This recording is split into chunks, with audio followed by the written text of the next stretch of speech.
My name is Audrey. I'm just your average 30-year-old working as an accountant at my dad's company, managing spreadsheets more often than social interactions. Life was mostly work, home, and the occasional dinner with my dad. Parties weren't really my thing, but I went to one because my friend Amy insisted. "Come on, Audrey, you need to get out more," she'd said. So, there I was, in a crowded living room, clutching a soda and feeling out of place. That's when I first saw Jake. He was hard to miss, really tall, like a basketball player or something. I was trying to make myself as small as possible when he walked over with a beer in hand and a smile that seemed too bright for the dim room. "Hey there, I'm Jake," he said, offering a hand that swallowed mine up when I shook it. "You look like you could use a better drink." I chuckled, nervously adjusting my glasses. "Oh, this is fine. Soda's good." "White wine is much better," he grinned, heading to the makeshift bar. While he was gone, Amy buzzed by, whispering, "He's cute, right? And he's talking to you." Jake returned with 2 glasses of wine, handing one to me. "So, what brings you to this chaos?" he asked, gesturing around at the noisy room. "My friend dragged me here. I'm not much for parties," I admitted. "Me neither," Jake said with a laugh. "I'm just here 'cause my buddy insisted. Said I needed to mingle more, or some crap like that." We both laughed, and for the first time I felt a little more at ease. "Yeah, same here." "So, what do you do when you're not being dragged to parties?" he asked, taking a sip of his wine. "I'm an accountant. It's not exciting.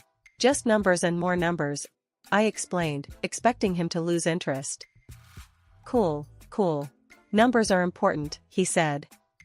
"I work in marketing myself. Lots of numbers there too, budgets and stuff." We chatted more about work, and surprisingly, Jake made it sound like the most interesting conversation ever. We moved away from the crowd, sitting on a couch in the corner. It felt like we were in our own little bubble, laughing and talking about everything from favorite TV shows to where we grew up. As the party wound down, Jake looked at me, his eyes sincere. "I had a really good time tonight, Audrey. Can I get your number? Maybe we can go out for dinner sometime?" I was taken aback. No one had ever been interested in me like this. "Sure, that'd be nice," I said, giving him my number and feeling a mix of excitement and disbelief. The next day, my phone buzzed with a text from an unknown number. "Hey, it's Jake from the party. Want to grab dinner tonight?" My heart did a little flip. Dinner with Jake sounded way better than sitting at home watching reruns of old sitcoms. I agreed, and that night, we met at a cozy little Italian place downtown. Jake was already there, looking casual in a fitted t-shirt and jeans. He stood up when I walked in, his smile wide. "Hey, Audrey. You made it." "Yeah, I almost chickened out," I said, taking the seat across from him. "But here I am." We ordered pasta and talked about everything under the sun, our jobs, our families, even our favorite childhood memories. Jake had a way of making me feel like the only person in the room. It was refreshing. We laughed about stupid things, like how I once accidentally wore 2 different shoes to work, and he shared stories of his worst marketing disasters. We laughed, and the night just flew by.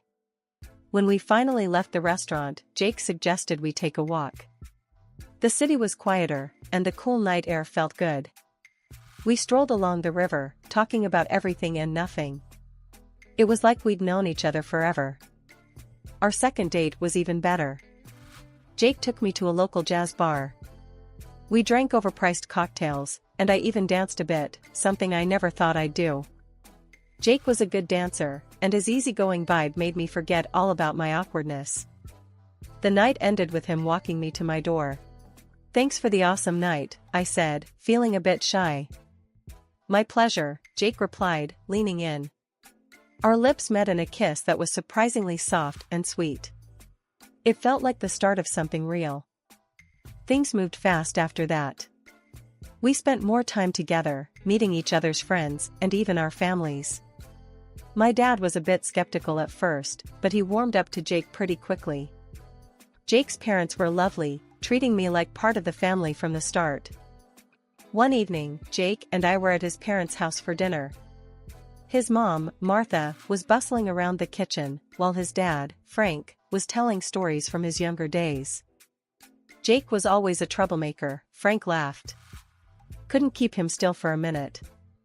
Yeah, he hasn't changed much, I teased, nudging Jake. Hey, I'm not that bad, Jake protested, grinning. Martha set a steaming dish of lasagna on the table. Dig in, everyone. As we ate, I felt a sense of belonging I hadn't felt in a long time. It was like I was part of something bigger, a real family. Over the next few months, we spent almost every waking moment together. He introduced me to his friends, who were a wild bunch, but they welcomed me like one of their own. We had game nights, barbecues, and even a couple of spontaneous road trips.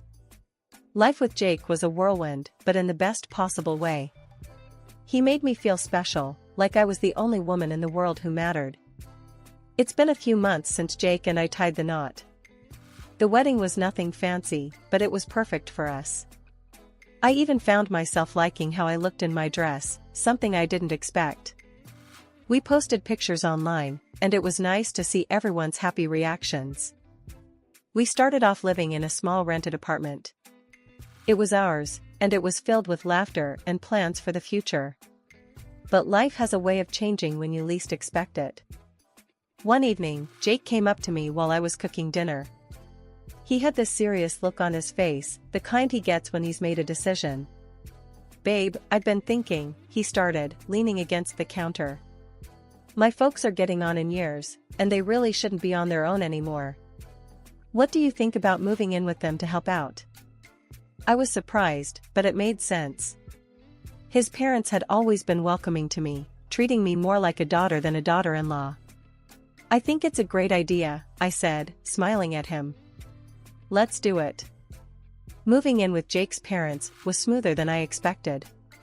They welcomed us with open arms, happy to have more life and energy in their old house. It felt good, being able to help them out. A few weeks into our new living arrangement, we were all sitting around the dinner table when Jake brought up something new. The house needs some serious repairs, he said. His parents nodded, looking a bit embarrassed. I was thinking, Jake continued, since Mom and Dad don't have the money to cover it, maybe we could use our savings. What do you think? I was taken aback. We weren't rich, and our savings weren't exactly a fortune. I hesitated, unsure, but before I could say anything, Martha started crying.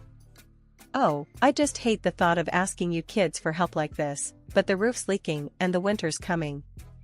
Seeing her tears, I couldn't say no. Okay, I said softly. We'll figure it out, don't worry. We agreed to split the costs, but almost immediately after, Jake dropped another bomb. I got some bad news today at work, he sighed one evening, looking defeated. They're cutting back, and I've been demoted. Salaries slashed. My heart sank. So, what does that mean for the repairs? It means I can't put in my share. Not right now, he said, avoiding my eyes. So, just like that, the financial burden fell on me. Every time his parents thanked me for fixing up the house, praising how great it was looking, I felt a mix of pride and resentment building up inside me. I loved them, but the situation was straining, more than I wanted to admit. The house looked completely different. 6 months of hard work, and everything from the plumbing to the furniture was brand new. I felt a mix of pride and worry, seeing all the changes. I'd paid for everything, after all. Jake's parents insisted on throwing a dinner party to celebrate. You've done so much for us, Audrey. We can't thank you enough, Martha said as she set the table with her best china. The smell of roast beef filled the air, and laughter echoed around the newly painted walls. Halfway through dinner, however, the atmosphere shifted. Jake's mom suddenly burst into tears, her hands trembling as she set down her fork. I can't believe we're going to lose this beautiful home after all the work Audrey put into it. I froze, my fork halfway to my mouth. Lose it? What do you mean? There was a heavy silence before Frank spoke, his voice low. We took out a mortgage years back. It's gotten to be too much. We owe $250,000, and if we don't pay up in 2 months, the bank will take the house. I couldn't believe what I was hearing. But, all the money I've put in, why didn't you tell me before? We didn't want to worry you, dear, his mom said, dabbing at her eyes with a napkin. Jake put his hand on my arm, his voice urgent. Audrey, you can help us out here. Your dad, he's got the means. Maybe he could. I pulled away, feeling cornered. You want me to ask my dad for $250,000? Just like that? Look, I know it's a lot, but think about it. This house will be ours one day. It'll be yours, Jake pressed, his eyes pleading. I spent a restless night tossing and turning, the weight of the request heavy on my chest. The next morning, I called my dad. I explained everything, the debt, the renovations, the predicament. My dad listened quietly on the other end of the line. When I finished, there was a long pause. I'll help, he finally said, but I'm not just handing over the money. I want receipts, I want agreements. I'm not going to see you taken advantage of. Relief washed over me, followed quickly by anxiety about how Jake would take the news. When I told him, he was clearly annoyed. Your dad doesn't trust me, he snapped. It's not about trust, I insisted, feeling my patience fray. It's about being smart with money.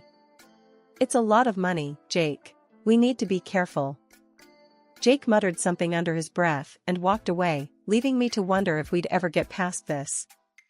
The agreement with my dad went through, and he transferred the money, all formal and documented. Jake's parents were grateful, their constant thanks grating on me as I signed papers and organized the financial rescue of their home. The whole situation left me feeling used. I began to question Jake's intentions, his love. Was it all just convenience? Marrying the daughter of a wealthy man? The doubts grew each day, festering like an untreated wound. The month following the mortgage ordeal was a blur. Just when I thought things couldn't get any worse, I got the call that changed everything. It was my Aunt Linda on the line, her voice choked with tears. Audrey, your father, he's had a heart attack. He didn't make it. Hearing that news felt like being hit by a truck. My dad was gone, just like that. The grief was overwhelming, but I had no time to process it. There were funeral arrangements to be made, relatives to inform, and a million little details to sort out. In the midst of this chaos, I came back home earlier than usual one afternoon after meeting with the funeral agency. The house was supposed to be empty, so I quietly unlocked the front door, not wanting to disturb any lingering silence with my sobs. But the moment I stepped inside, I heard voices coming from the living room. It was Jake, his mother, and his father. They didn't hear me come in. I froze by the door, my hand still on the knob, and listened. I can't believe how easy it was to get her to cough up all that cash, Jake was saying, a harsh laugh escaping him. And now, with her old man out of the picture, I'll be free. Martha's voice chimed in, sickly sweet. Just be patient, honey. We've almost got everything we wanted. We just need to handle those receipts. Jake's disgust was palpable as he replied. I'm tired of playing the doting husband. She's just so, ugh, it disgusts me. And I've got Angie waiting. She's everything Audrey isn't. My heart stopped. Angie? He had someone else? The pain was immediate and sharp, a betrayal I hadn't even considered. Frank cautioned. Keep it together a bit longer. Once we get rid of those receipts, you can dump her and keep the money clean. And those receipts will be ashes soon enough, Jake snarled. I'll make sure of it. I couldn't listen anymore. The grief for my father mixed with the shock of betrayal, churning in my stomach. I slammed the door hard, making my presence known. Oh, Audrey, you're back early, Martha said, switching to her sweet old lady act so fast it made my head spin. How's everything going with the funeral plans, dear? Fine, I managed to choke out, keeping my voice steady. Everything's under control. That evening, I lay in bed, staring at the ceiling. The man I married, the family I trusted, they were nothing but con artists. They saw me as a walking bank account, nothing more. The next few days, I went through the motions. I nodded as Jake and his parents talked about the future, their future, filled with my money. Each word from them fueled my resolve. They didn't know it yet, but their deceitful game was about to come crashing down. I was going to make sure of it. After the last murmurs of condolences had faded and the final guests drifted out of the funeral, I stood outside my father-in-law's house, bracing myself. As we all shuffled inside, the false somberness from Jake and his parents was stifling. They had performed well at the funeral, their eyes brimming with crocodile tears, their hands clasped in feigned sorrow. But the real performance was about to begin, just us, no audience. The door clicked shut behind the last relative, and I watched. Watched as the veneer of grief melted off Jake's face, his features twisting into a smirk that chilled my blood. His parents weren't far behind, their mournful expressions dissolving into something hard and greedy. Jake wasted no time. "Audrey, it's time for you to go," he said, the cruel twist of his lips like a slap. "I'm done pretending." I felt my pulse quicken, but kept my face calm. "Go? Whatever do you mean?" "Don't act stupid, Audrey.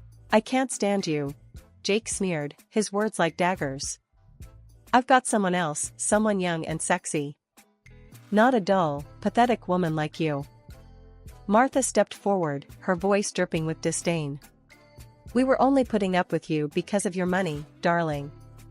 Now that your father's gone, and his money's done fixing this place, you're useless to us." Her words stung, each one a pointed thorn. "And the house? I paid for all this." I gestured around. "My money, remember?" Jake's grin grew wider. "Oh, those receipts? I found them in your dad's things, and burned them. They're gone, Audrey. Just like your money. They thought they had me cornered, thought they could discard me like trash." But I started laughing, quietly at first, then louder, my body shaking with each unrestrained burst. Tears streamed down my cheeks, not from sadness or pain, but from the sheer release of it all. They watched me, their smugness faltering into confusion. Jake's mother put a hand on his arm, her eyes wide with uncertainty. "Why are you laughing?" Jake demanded, his voice a mix of irritation and bewilderment. I wiped the tears from my face, my laughter subsiding into chuckles. "Because, Jake, you're a fool. You all are. You think you played me, but I've known about your little games from the start." Their faces turned pale, the confidence draining away as quickly as it had surged. I stood up straighter, the laughter now a weapon sharpened by truth. "And another thing," I continued, the last traces of my laughter dying down to a serious, cold calm. "Those receipts you burned? They were copies. The real ones? Safely filed away with my lawyer, along with a few other interesting documents." Jake's eyes widened, his earlier bravado crumbling. "What do you mean? What documents?" "Oh, you'll see," I said, a slow, knowing smile spreading across my face. "You'll all see very soon." As I left them standing there, stunned and silent, I knew the battle was just beginning. But it was a battle I was now ready to fight, armed with the truth and nothing left to lose. That evening, I drove to my dad's house, a place that now felt more like a sanctuary than ever. As soon as I settled in, I rang our family lawyer, Mr. Clarkson. "I need you to draft a preliminary request for the return of the $250,000 and send it to them. It's time they face the consequences," I said, my voice steady but filled with a resolve that had been forged in betrayal. Mr. Clarkson agreed without hesitation. "I'll take care of it immediately," he assured me, and true to his word, the letter was sent out the next day. A few days later, Jake called me, his voice frantic. "What's this letter we got? Why are you threatening us with court?" he stammered. I kept my cool, despite the satisfaction that pricked at me, hearing him squirm. "This is something we should discuss in person. I've asked Mr. Clarkson to handle it." Meet me at his office, I said and hung up before he could reply. The meeting was set, and when Jake and his parents walked into Mr. Clarkson's office, the air was thick with tension. They looked like trapped animals, eyes darting, looking for an escape that wasn't there. Mr. Clarkson wasted no time. As per the receipt your son signed when he accepted the $250,000 from my client's father, he began, his voice firm and commanding. There is a clause which stipulates that the lender reserves the right to demand repayment at any time. We are exercising that right now. Jake's face went white, his parents too, their earlier arrogance washed away by fear. But we don't have that kind of money right now, Jake pleaded, his voice cracking. That's not my client's concern. You entered into a legally binding agreement, and we expect it to be honored, Mr. Clarkson continued, his gaze unwavering. The desperation was palpable as Frank chimed in. Please, can't we work something out? We'll do anything. Mr. Clarkson and I exchanged a brief look before he answered. The only acceptable resolution here is for you to transfer the title of your house to my client, as compensation for the unreturned loan. Otherwise, we will see you in court. The words hung heavy in the room. Finally, seeing no other option, Jake and his parents nodded reluctantly. Mr. Clarkson slid a prepared contract across the table. Sign here, he instructed, his tone indicating no room for further discussion. With trembling hands, they signed the document, officially transferring ownership of the house to me. The house that I had unknowingly paid for, the house that was supposed to be a symbol of familial unity but had become a battleground of deceit. Later, I filed for divorce from Jake. It was uncontested, he knew he had no footing to challenge anything after everything that had happened. Standing in the doorway of the house that now legally belonged to me, watching Jake and his parents leave with their belongings, a smile spread across my face. Not out of malice, but liberation. It's been a whole year since I slammed the door on that chapter of my life. The divorce, taking back what was mine, it feels like a lifetime ago, but also just yesterday. Running Dad's company has been a wild ride. I remember sitting in his office that first day, the leather chair feeling too big, the desk cluttered with papers about deals and contracts I barely understood. But I learned, faster than I thought I could. Turns out, I'm pretty good at this. Who would have thought? I get updates about Jake and his family through the grapevine. Just last week, Amy dropped by my office, her eyes wide with the latest gossip. Guess what? Jake's little girlfriend dumped him. Left him flat. And his parents? They're squeezed into some tiny apartment on the outskirts of town. I kept my face neutral, but inside, I felt nothing. No joy from their downfall, no pain, just emptiness. They were just people I used to know, people who tried to use me, nothing more. Really? Well, life goes on, doesn't it? I responded, turning back to the spreadsheets on my desk. Audrey, aren't you even a bit happy? After all they did? Amy prodded, leaning against my desk. I looked up, met her gaze squarely. Amy, I'm too busy for schadenfreude. Running this company, keeping Dad's legacy alive, that's my life now. What happens to Jake or his parents, it doesn't matter to me anymore. Amy nodded, pushing off from the desk. You're better than I am then. I'd be throwing a party. I laughed, but it was short-lived. No parties. There's too much work to do. Have you seen the Henderson proposal? I'm thinking we should counter with. Always business with you. Amy teased, but she was smiling. All right, boss lady, I'll let you get back to it. After she left, I leaned back in my chair, looking out the window at the cityscape below. I thought about Jake and his parents, crammed into that tiny apartment. A part of me wondered if I should feel something, some sort of triumph, but there was nothing. The phone rang, snapping me out of my reverie. It was Marcus, our head of sales. Audrey, have you got a minute? There's a bit of a situation with one of the suppliers. On my way, I said, standing up. Problems, solutions, growth, losses, my days were full of these. And I loved it. The challenge, the rush of sealing a deal, the satisfaction of seeing my employees motivated and pushing forward. This was where I was meant to be. I thought I'd always be the quiet, reliable accountant in the background. But life had a funny way of pushing us into the unknown, into battles we never thought we'd fight.